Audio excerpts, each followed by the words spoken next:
सालों पहले गुमथा गांव में रहने वाला एक किसान काफी दुखी था। वो अपनी जीवन की छोटी छोटी परेशानियों को लेकर उदास रहता था और अपने दुख के बारे में लोगों को बताता फिरता था। एक दिन उसे किसी ने सलाह दी कि तुम गौतम बुद्ध के पास चले जाओ, वे तुम्हारी समस्याओं का कोई ना कोई हल जरूर निकाल देंगे। उस व्यक्ति की बात सुनते ही दूसरे दिन वो किसान सीधे महात्मा बुद्ध के पास पहुंच गया। गौतम बुद्ध के पास पहुंचकर उन्हें प्रणाम करते हुए उसने बताया कि मैं एक किसान हूं और मैं खेती करके जीवन यापन करता हूं। मैं यहां अपनी समस्याओं का समाधान लेने के लिए आया हूं। दरअसल कई बार हमारी फसल अच्छी होती है तो कभी बिल्कुल भी नहीं होती। इससे मैं बहुत परेशान हो जाता हूं। इतना कहने के बाद किसान ने आगे कहा कि मेरी पत्नी है और वो मुझसे बेहद प्रेम करती है, पर कभी कभी वो मुझे बहुत परेशान करती है। उससे मैं तंग आ गया हूं और कभी कभी लगता है कि अगर वो मेरे जीवन में नहीं आती तो मैं कितने अच्छे से रहता। इस तरह वह अपनी सारी परेशानियां महात्मा बुद्ध को सुनाता रहा और वो उसकी बातें सुनते रहे। जब तक किसान बात कर रहा था तब तक गौतम बुद्ध एक शब्द भी नहीं बोले। वो बस ध्यान से किसान की ही बातें सुन रहे थे। परेशानी बताते हुए किसान बोलता है कि मेरा एक बच्चा भी है। वो है तो काफी अच्छा, पर कई बार मुझे परेशान करता है और मेरा कहना नहीं मानता। उसके ऐसे व्यवहार से मुझे लगता है कि वो मेरा बच्चा नहीं है। ऐसा कहते हुए किसान अपनी सारी परेशानी को बताता गया। इस तरह किसान ने अपने जीवन का सब कुछ जो उसे सताता था और दुखी करता था वो गौतम बुद्ध को बता दिया। अब किसान के पास उन्हें बताने के लिए कुछ भी नहीं बचा और उसका मन काफी हल्का हो गया। महात्मा बुद्ध से सब कुछ कहने के बाद वो उनसे अपनी परेशानियों के समाधान की उम्मीद लगाए बैठ गया।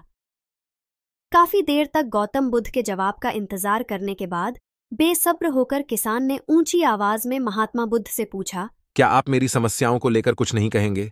तब गौतम बुद्ध बोले, मैं तुम्हारी किसी तरह से भी मदद नहीं कर सकता। किसान ने महात्मा बुद्ध से ऐसे जवाब की उम्मीद नहीं की थी। वो उनका जवाब सुनकर हैरान हो गया। उसे अपने कानों पर भरोसा नहीं हो रहा था। उसने भगवान बुद्ध से पूछा कि ये आप क्या बोल रहे हैं? क्या आप मेरी समस्याओं का समाधान नहीं कर सकते? मैंने सुना है कि आप सभी की समस्याओं का समाधान करते हैं, तो मेरी समस्याओं का क्यों नहीं करेंगे?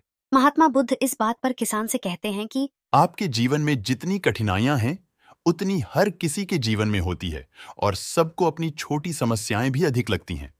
आपके जीवन में कोई ऐसी समस्या नहीं है जो दूसरों को न हो। हर व्यक्ति को अपने जीवन में सुख दुख का सामना करना होता है। हम चाहें जितनी भी कोशिश कर लें, लेकिन हमारे जीवन में सुख और दुख दोनों आएंगे ही आएंगे। कई बार हमारे अपने हमें बेगाने लगने लगते हैं, तो कई बारी बेगाने हमें अपने लगने लगते हैं। सभी का जीवन ऐसी समस्याओं से घिरा हुआ है जिसका कोई समाधान नहीं है। अगर किसी के जीवन से एक समस्या जाती है तो दूसरी समस्या आ जाती है। ऐसे में तुम एक समस्या का आज समाधान कर लोगे तो तुम्हें कल दूसरी समस्या का सामना करना होगा। यही जीवन का एक अटल सत्य है। बुद्ध की बातें सुनकर किसान को गुस्सा आ जाता है और वो उन्हें बोलता है कि लोग आपको महात्मा कहते हैं। मैंने लोगों से यह भी सुना है कि आप सबकी परेशानी दूर करते हैं, पर मेरी समस्या का निवारण करने के बजाय आप मुझे फिजूल की बातें बता रहे हैं। मैं आपके पास बहुत उम्मीद लेकर आया था, पर अब मुझे लग रहा है कि आपके पास मेरा आना व्यर्थ हुआ। मैंने जो भी आपके बारे में सुना था वो सब झूठ है। महात्मा बुद्ध को इतना कहकर किसान वहां से जाने लगता है। तभी उससे भगवान बुद्ध कहते हैं कि तुमने जो समस्याएं बताई हैं उनका मैं समाधान नहीं कर सकता, पर मैं तुम्हारी दूसरी परेशानी का निवारण कर सकता हूं। बुद्ध की बातें सुनकर किसान हैरान हो गया और बुद्ध से कहता है कि मैंने जो समस्या बताई उसके अलावा मुझे कोई और समस्या नहीं है, और है भी तो मुझे उसका ज्ञान क्यों नहीं है। बुद्ध उनसे कहते हैं कि आपकी समस्या यह है कि आप नहीं चाहते हैं कि आपके जीवन में किसी तरह की समस्या हो। खुद को किसी तरह की समस्या न हो, ये सोच रखना ही दूसरी समस्याओं का कारण बनता है। आपको यह स्वीकार कर लेना चाहिए कि हर व्यक्ति के जीवन में किसी न किसी तरह की समस्या होती है।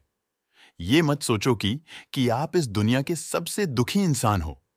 आपको अपने आसपास के लोगों को देखना चाहिए, क्योंकि बाकी लोग भी किसी न किसी चीज से परेशान और दुखी हैं। जीवन में सुख और दुख आकर ही रहेंगे, उसे कोई नहीं बदल सकता। बस तुम्हें दोनों ही स्थिति में खुद को काबू में रखना होगा। इससे दुख का असर तुम पर ज्यादा नहीं होगा। ऐसे में तुम्हें यह सोचना बंद करना होगा कि तुम्हारे जीवन में समस्या न हो। तभी तुम बुद्ध हर की बातें समस्या का सुनकर आसानी से सामना किसान कर उनके पाओगे। पैरों पर गिर गया और उनसे माफी मांगने लगा। वो समझ चुका था कि महात्मा बुद्ध उससे क्या कहना चाह रहे हैं। कहानी से सीख, हमें अपनी छोटी छोटी परेशानियों के लिए किसी से शिकायत नहीं करनी चाहिए, बल्कि उन परेशानियों का खुद से सामना करना चाहिए।